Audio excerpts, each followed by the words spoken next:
não! Risso levantou a bola, o toque de cabeça, é gol! Gabriel Novaes!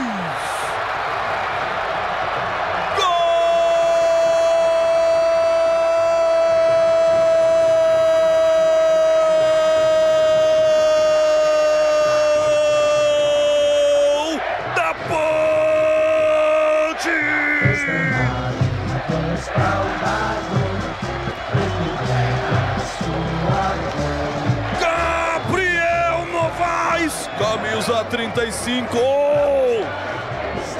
Ele não perdoa. Gabriel Novaes, ele marca pra Ponte. Fatal, letal, cabeceio fatal pro fundo do gol do Grêmio.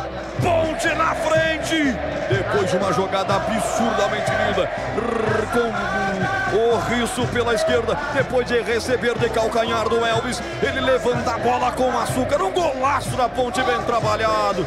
Gabriel Novaes, um tanque, chega para cabecear, fatal, letal, você não perdoa, você é o tal. A Ponte na frente em Campinas. 1 para o papai, 0 para o filho. Ponte na frente, 1 a 0, o que vale é o detalhe com Taim Vladimir. Olha a Ponte de novo, Roger. Isso.